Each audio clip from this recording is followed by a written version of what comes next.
Okay, so yesterday's basketball was crazy. I just want to get that out of the way first, right?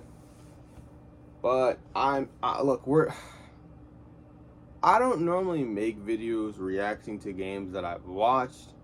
I haven't done that in a minute. I thought it was a really good idea at the time, but it requires me to schedule the games that I want to watch to be entertained, and that's not how my dopamine works. Frankly, I turn on basketball because I like basketball and I like seeing what's going on, and I might, before the games come on, I might look at the game schedule and be like, yay, today I'm going to look at this game and I'm going to look at this game. And then sometimes when I do that, it turns out that that game that I thought was going to be the most important game of the week is going to be ass because such and such is not playing. Or just they get on the court, they're matching up, and niggas are not hitting shots. So I decided against that, right? I said I'm going to only watch the games that I want to watch. I'm not going to force myself to schedule the games that I have to watch, because that makes no sense and it's going to be less enjoyable, which means the product of my videos is going to be less enjoyable, which means there's no point in making these, because I make these because of my joy and whimsy. And if there was a monetary reason to do this and there was an incentive for me to do it after that, maybe I could put my joy to the side and, I could be professional about it, but I'm not. I'm not a professional YouTuber. That's, first and foremost, that's how I wanted these videos to be in the first place. And second, if I was to go professional with the videos, you would see an increase in like production and all that shit that I could reasonably justify with tax write-offs and all that stuff. Whatever, right? But yeah, no, that's not how this channel works. Right? Yeah, so first and foremost, just wanted to point that out. And two, so I organically saw both of these fights. I did not see these through Bleacher Report. I did not see these through like someone telling me about them. I saw these, well, as live as I could see them, because I'm watching them on like a slightly delayed service, a streaming service, right? Because obviously it's not gonna be 1-to-1 perfect the time like with everyone else, but like, yeah, I'm watching it right there. I'm seeing, now, if there were going to be a fight in the NBA, if there was ever going to be a fight, and I had to guess what teams were going to be fighting, Detroit would be on the top of my list. Me and my dad are watching this happen. We finally get done this fight. He's like, what's the next fight? If you had to guess the second most likely team to get into a fight in the NBA, who would you guess? Houston is what he said, right? And Houston, in my opinion, is not a bad guess. Unfortunately, we were both wrong that night. We were both wrong about what the most likely team to fight was, because apparently it was either Minnesota or Atlanta.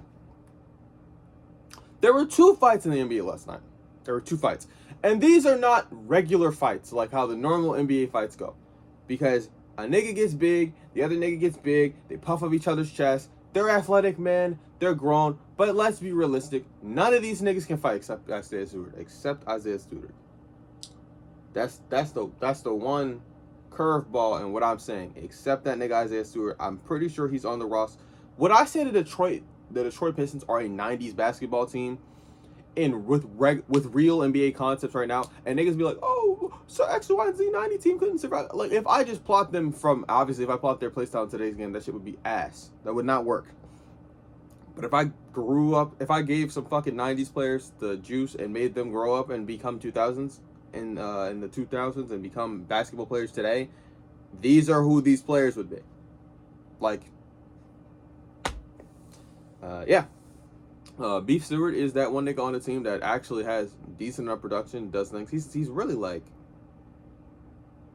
I don't want to say Draymond Green because that doesn't make a lot of sense. Because Draymond Green obviously was a lot more versatile, and then he became this NBA tough guy. But like, nah, he's like one of those niggas that was on the rock. Charles Oakley? He's like a Charles Oakley type of nigga. Like, he does have production, but that nigga's on the team in case a nigga go after his teammates, K and all that shit. Yeah, no. Him getting suspended, him getting off the bench to do that. Yeah, that makes sense. That's very Isaiah Stewart-ish. Let's be real. The reason most basketball fans know who Isaiah Stewart is because of that one incident he had with LeBron, where LeBron bust his face, he's bleeding, and Beef Stew had a Beef Stew reaction. Right? By the way, niggas already whipped out the Boondocks clip. They said, you're about to watch a nigga moment. Isn't that crazy? Ain't that crazy? That's not crazy to nobody. That's crazy to me. I saw that immediately on my feed. I was like, damn. Let me break down the dynamics of this fight, though, right? Jalen Duren is fouled by Diabate. Diabate obviously fouls this nigga hard. Mind you, I'm not watching this shit for the fucking fight, right? I'm watching the game organically, like I said, because I know that the Hornets are on a heater. They've won 9 straight games. Mind you, they've won 9 straight games to be like in the play-in. By the way, like they're in the play-in. Like 9 straight games got them in the play. Like think about that. That's disgusting, right? And then Detroit, because they're the number 1 team in the East, right? I'm watching these two teams go out. I'm like, Detroit is Detroit. They're Detroit. I don't even have to say anything about them. Like they're the best team in the conference, and then we got the hottest team in the conference, right? I'm watching the game because of that. LaMelo and Cade, they 2 all-star guards. I don't want any of those things to be taken away from this game without drawing the context. These are 2 good basketball teams, right? Jalen Duren takes a foul. He's fouled by Diabate. Diabate immediately tries to get big and is like, what you want to do about it? They get into it. They're head to head. Duren's obviously this nigga Duren is not dealing with this shit. He gets that nigga. He just pounds the nigga basically by his face and moves him out of his way. Like, get the fuck out of my face, right? And I'm not surprised. Like that's a reaction. Now obviously you have to have some more self control than that and not have that reaction. But be honest with yourself in your day-to-day life. That's exactly what would happen if you got to that moment. Now, Diabate takes exception to this because basically on national television, the nigga just slapped you. I honestly think if Diabate was slapped by anyone in the streets, it would have been like this. Now, I want you to keep this in mind. Diabate and Jalen Duren are 7-footers. They're 7 feet tall, bro. Now, the rest of the Pistons are trying to de-escalate the situation. But Diabate is hot. He is incensed. It is nothing they can do to calm and condole this nigga. He is being grabbed by like 3 to 4 people and still pushing through that. He is that angry. These are all grown-ass men and professional athletes holding him. He is hot. Now, I haven't seen the replay yet because I'm like, I don't know what the fuck's going on. This nigga is still advancing towards Jalen Duren. Jalen Duren is being pulled back. Miles Bridges, I'm debating on if I want to tell you this because I don't know if this is relevant to the video, but it is certainly like, it was surprising to see it in 4K, right? Miles Bridges recently served a suspension in the NBA. Well, not recently, but he had served a suspension previously for putting his hands on some other people that he shouldn't put his hands on. Yeah, he shouldn't have put his hands on that girl, but he did that. He did that. I didn't know that nigga fight other niggas. I don't know how crazy of a thing that is to say, but I did not know that he scrapped with other dudes. I just thought that if you put your hands on women, that normally you just don't do that. But apparently his hands is ready to eat for everybody. He throws a punch and it strikes Duren. Duren is like, this nigga just fucking punched me? Mind you, he's being held back. Bridges is not being held back by anybody, right? Cade has already tried to de-escalate the situation. Duncan Robinson is like, I did not sign up for this bullshit. Which, there's so many people like getting on Duncan like, why didn't Duncan have his man's back? Yo, that's Isaiah Stewart's role. That's not Duncan's role. Duncan is on the team to shoot threes. Like that. like imagine if like, I think this is a perfect example, to be quite honest, because what I'm saying about this team is very true. Imagine if like the Bulls, the Michael Jordan Bulls, right? If Steve Kerr saw Steve Kerr had a fight going on and Bill Carter or whatever, I don't know if this makes sense, this timeline works out. If Bill Carton had a fucking fight, right? He's getting into it with another big, right? Dennis Rodman get off the bench because Dennis Rodman is fucking Dennis Rodman. He don't give a fuck. Right? That's what's happening, bro. By the way, how ironic it is to have the Malice in the Palace team. Well, no, half of them. The Pacers are obviously not that type of basketball team anymore because no Ron Artest. But hey, that nigga get off the bench is very predictable. I just think that's... So Bridges is getting suspended without pay, guaranteed at least one game. I'm assuming there's going to be a 3-game suspension for him because the situation was being de-escalated, but he was already on the court. So I think it's going to be a 2 or 3-game suspension for him. Immediately, Stewart is going to be suspended and fined. He's going to be suspended at least 5 games, in my opinion. I don't like predicting stuff like this because I feel like this detracts from the basketball that both of these teams playing. And Both of these teams were also very thin. And because of this, the Pistons are without their two starting bigs. They're without their starting big and they're without their backup big. That is an all-star big that they're going to be missing going into all-star break. I don't think he'll be suspended for the all-star game. I think they still expect him to show up and do that. There's no... I don't think I've ever seen anything like this.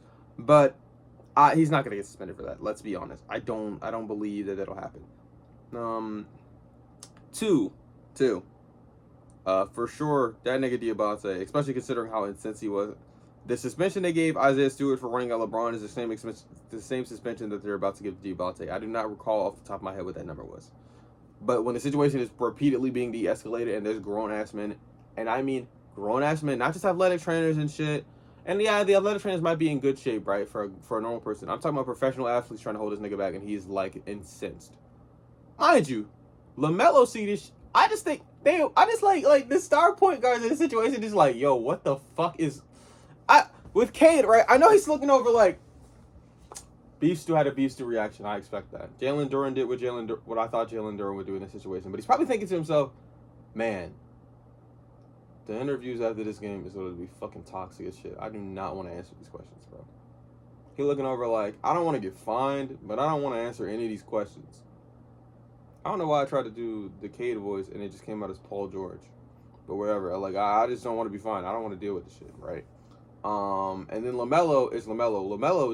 LaMelo is the most unserious nigga in the world, bro. You know LaMelo got into the locker room after this shit. It was probably all giddy, joking, and laughing and shit. By the way, after those two ejections, there was more basketball played. That game went down to the fucking wire, bro. That shit was lit.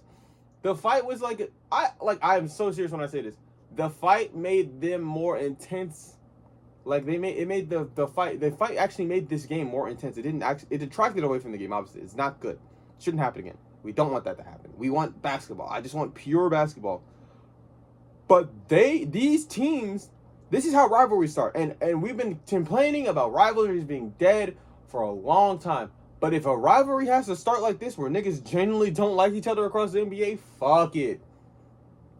Put that shit in the marketing now. Obviously, you gotta suspend these niggas because, can't condone that shit. Right? Duh. Not a part of the sport. It's not hockey, bro. But, okay, let's cover the second one because, truthfully be told, what the fuck? How do I put this without it sound crazy? If I had to pick a nigga on the Timberwolves that was gonna be in a fight, it wasn't gonna be Julius Randle. It wasn't gonna be Ant. Might talk that shit, and somebody might eventually swing on Ant. That's undoubtable. Ant might be busting a nigga ass so bad that he thinks there is no other way but to swing on this nigga. That is the type of trash talker that Ant is. He's a fucking dickhead, asshole, a mean person, truly. Obviously, he does nice things for the community and all that shit. I just want that point out too. But like, he's an asshole. I don't think y'all realize this. Ant is not friendly, bro. Ant is not Mr. Friendly when he's on the court with you niggas, bro. Like, he cool. He chop it up with you off the court, but like, Ant is Ant, right? If Ant got somebody into a fight, yeah, I would be like, yeah. By the way, one of my new favorite players in the league, Jock Landale, walked away from this fight scarred, and he ain't even in the fight, bro. He wasn't even in the fight. Mo Gay. I know you're saying to yourself, Mo Gay, that's a crazy name. Shut up. You're a grown-ass man. Shut the fuck up. Mo Gay is his name. Mo, look, M-O, and then Gay. It's G-A-U. G, I think it is. I think that should be Gage, but it's Mo Gay, apparently. I don't know. Right, those two get into a fight, right? And really, it's not as big as an altercation as the other one. They're just like, really, it's like both of each other have each other by their jersey and they're not letting go, and they're being separated. Mind you, this is not running congruent to the other game. I mean, they're both on at the same time, but this is not the same, like, at the exact same time there was another fight. So, truthfully be told, this is not as big as and entertaining as the other one. If you came here for the, oh my god, the fight, can you break down the fight and explain? Look. This is not the same type as that one. There was an altercation, I will put that out, but I wouldn't consider this a fight the same way. They're grabbing each other's jerseys. They will not let go, bro. And I'm going to be honest, if these two were either of the other players that we had just seen, there probably would have been punches thrown. But Naz Reid is a more calm and self-controlled nigga. I'm not going to lie to you. I'm not going to lie to you. Right? They are not the same players as that. Mo Gay probably is thinking to himself and taking exception to the way that Naz Reid is talking to this nigga. Probably, right? He's probably like been drawn out of the entire game. If I had to say something, the Hawks were like just getting their back blown out. Now, this team and the Timberwolves are off to be back-to-back, right? They just played against the Clippers, and the Clippers gave them the fucking belt. They scored 96 points total that game. It was the third quarter. By the time this fight happened, there was 96 points already being put on the board. There's 96 points by the Timberwolves already put on the board. It was like a 96 to 68 score at that point in time, if I remember correctly. Tensions were probably running high in Atlanta. Atlanta's probably sick and tired of losing, right? That might be a catalyst for it. I really should have saved this. I really should have saved the other fight for last, considering it took up more time in the video. And this is when it's not really entertaining to talk about as far as like a fight thing. But it was an altercation that happened, and I thought it was important to preface it by saying that I watched both of these games organically, and that I even saw these things in the first place. I don't. I obviously do not think that is a positive thing for the brand. I don't think it's a positive thing for the brand, unless these become actual rivalries. Now, the problem with this is the Hawks and the Timberwolves do not play each other nearly enough for this to be a rivalry. And even if you wanted to say that game didn't go down to the wire. But, hey, Charlotte and Detroit, that might be an organic rivalry. That might be something that spawns out of this. Obviously the entire reason I was saying that the Detroit Pistons are the most likely team to fight, bro, these niggas are the modern day equivalent of what you would have gotten from the Bad Day Pistons. If the Bad Day Pistons play in this PR era and all that shit, nigga, this is who they would be. This is who they would be, bro. The shit that y'all saw in the 90s where niggas were giving hard fouls and shit and really not playing defense and all that. Yo, first of all, I don't even know why y'all considered that shit defense in the first place. I don't. I never understood why y'all consider that defense. Let me explain to you why that's not defense. To play good defense, you need to stop the player from scoring and not foul. Now, it was much easier to do it in that era. So if you're telling me in an easier era, because offenses are not as good and there's not as many rules that are engaged the offense, you're telling me that your team couldn't stop them without fouling. That's what you're telling me. That's what you're telling me. If you think that the hard fouls were defense because they discouraged the niggas to go into the thing, that's telling me you could not discourage them with pure basketball ability. You brought an unnecessary and unwanted amount of physicality into the game to discourage that. That screams to me that you don't know how to play defense. Now, luckily for all of us, that's not what happened in these two games, bro. That's not what happened. It wasn't because of a nigga clotheslining somebody that they got up and did that shit. It was because niggas had a hard foul and they took exception to it. It is what it is. Yeah. I'm not mad. By the way, I'm not mad at anybody for doing what they did. I feel like everyone handled themselves exactly how I thought they would handle themselves. Except Miles Bridges. Miles Bridges was a complete outlier. I did not know he fought niggas. Y'all might take that as a stray or me being unserious or not covering the game with the authority and intensity and the responsibility of a writer and blah blah blah. Yeah, I don't give a fuck about none of that. First of all, I don't do that because if I wanted to be a reporter, a logistical reporter, like that, I would have taken the same path that Akil Hawkins has taken. I did not. I didn't do that. Journalistic integrity, brother. I'm a guy who makes YouTube videos. Do I scream Mr. PR, Mr. God, if anyone finds out my takes, the company is so screwed. I don't give a fuck about that shit. That's why I have a personal YouTube channel, nigga. Yeah, that's why. So yeah, like, comment, subscribe, all that fun stuff.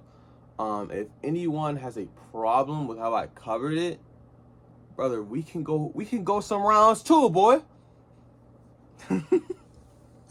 Yeah, like, comment, subscribe, all that stuff. YouTube jazz. You know what I'm talking about. Bye.